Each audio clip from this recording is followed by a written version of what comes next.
All right, so here is the owl head. At this point, it's kind of in the simple phase. If you'd like to finish your owl that way, it's totally fine. Just attach the eyes and the beak as is. You could even draw in some lines for the beak definition and just leave it in this shape. That will definitely work, especially maybe on a fur version. I've kind of penciled or used a water-soluble marker here to mark where the eyes and the beak thread sculpting lines go. And I'm going to show you how to add some thread sculpting to give some more definition to your owl's head. The first thing I recommend is a doll needle. This is a 5-inch needle and just a straight needle. What it does, it allows you to work all the way through the larger part of this head. I prefer to stitch from this eye diagonally down to here. As you can see, the body's not stuffed yet. Diagonally down to here. And then once I finish that, from this eye down onto this side, so it kind of makes an X inside the head.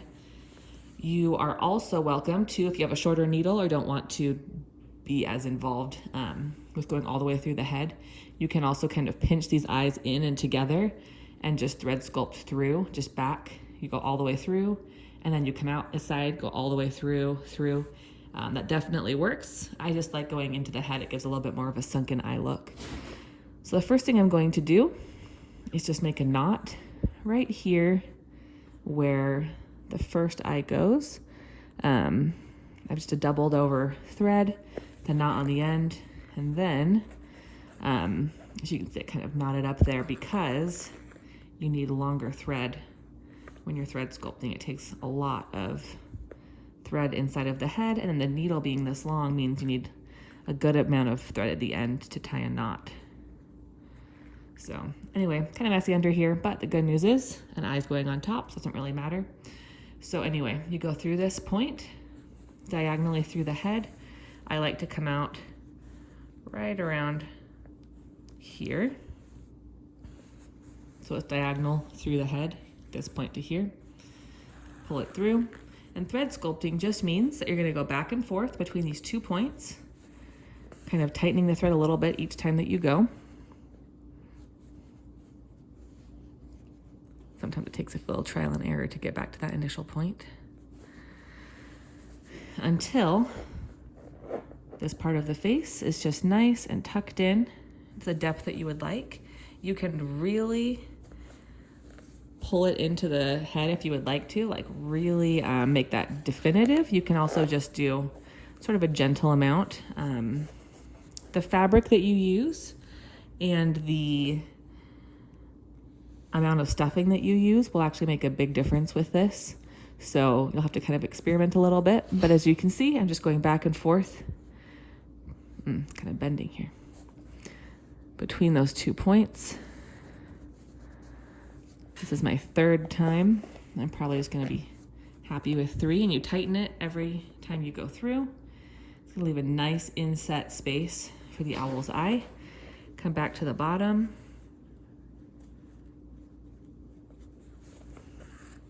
As you can see, I'm not really holding the thread taut at all, but it's holding its shape. That's when you know you've gone enough times.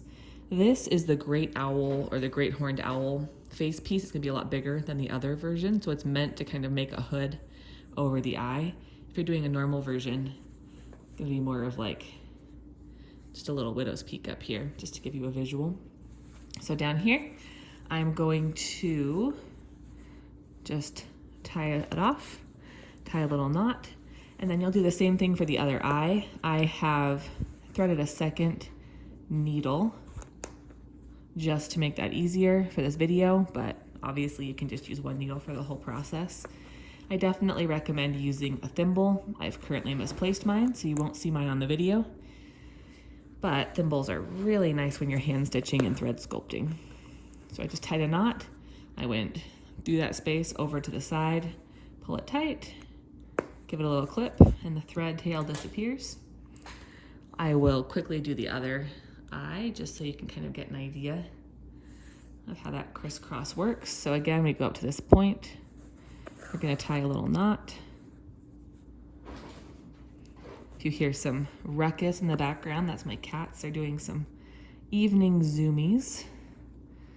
It's always fun. Hopefully they don't jump up on here. Okay, so you can see the difference already in the face shape.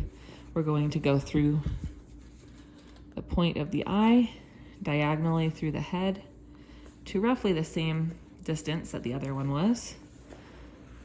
Again, just kind of crossing over, making an X.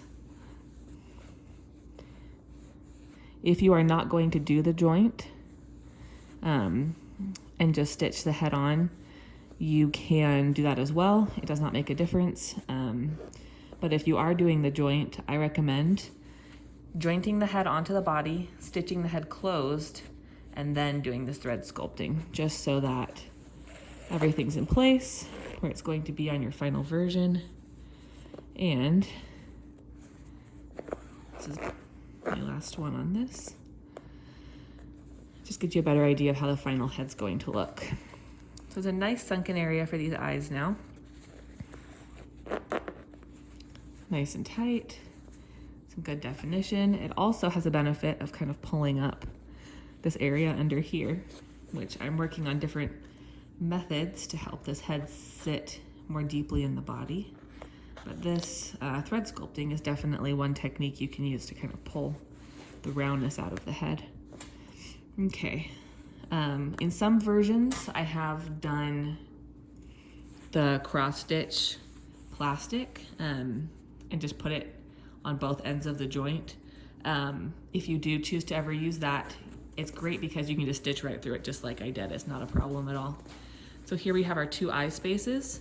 When we're ready, you can either stitch or hot glue your eyes into those places. I don't recommend necessarily doing safety eyes with this method because it's difficult to get underneath the safety eyes, and also if you do it afterwards, it's just complicated. If you would like to be adventurous, you are more than welcome to give it a try. I would love to see what it looks like. But if you're kind of just getting started with safety eyes, this is probably not the time to use them. I just use 2 felt circles.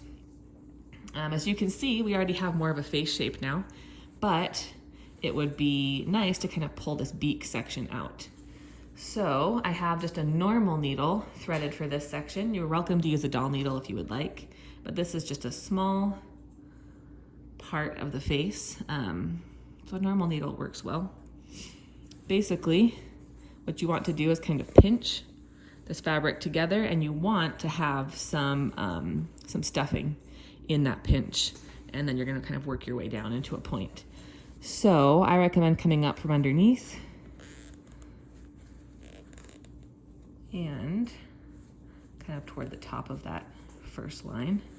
That way you can just pull it through the seam and up, so there's no hanging thread tails, because the beak, this is not a place you're gonna be covering up like you are for the eyes. So be a little more careful with knots or tangles or that kind of thing. I am going to do an initial knot right here though, just to help anchor it in place. There will be some stress on this point, especially at the beginning of the thread sculpting phase. So thread sculpting is basically just going back and forth to kind of give your face some more shape, more definition. I'm pinching up some extra stuffing for this. So I go from this blue line across to roughly the same point on the blue line parallel to it.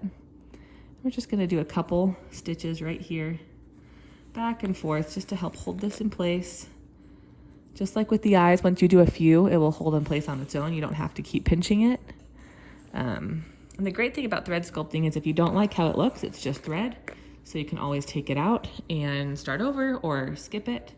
Once you've done that a few times, kind of work your way down, just going between the points. You never go over the top of the bridge. It's always through underneath the fabric. And that's where your thread is pulling this beak point in. You can make it come to as fine of a point as you would like. Sometimes I like making it into a really narrow point. Sometimes I like leaving it a little more open.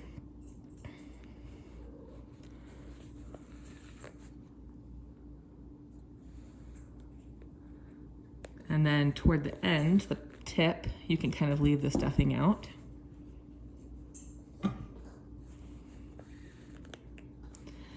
As you can see now, we have quite a bit more shape to our face. The beak applique will go just right over this point. I'm actually going to take this just a little more into a point just because I can. There's no reason not to. And then you'll just tie it off again. I just go a couple times at the bottom just to secure it. Tie it off again like you did at the top. As you can see, this is kind of a thicker fabric, so there's actually some wrinkling from doing this thread sculpting. Different fabrics will react differently. Fleece and minky have a stretch to them, so they're gonna be a lot rounder and less defined than maybe this current shape is, but they also won't wrinkle or pucker as much when you are thread sculpting. Quilting cotton will behave differently than this kind of upholstery velvet will, but this is kind of the face shape that you get when you do some thread sculpting. And again, if you don't like it, it's just thread. I recommend snipping out down here if you want to take the eyes out. But the eyes sit really nicely back in these pockets now. The beak sits over the bridge of this nose, and you can stitch or hot glue that in place. And now it has some shape to it and just kind of has a nice, interesting face. So again, that's kind of the great horned owl look. If you're doing something more like the barn owl shape, it's gonna be kind of a small little peak thing up here. And even doing the same technique, different owls just end up with really different facial expressions. So I look forward to seeing how yours turn out. Let me know if you have any questions.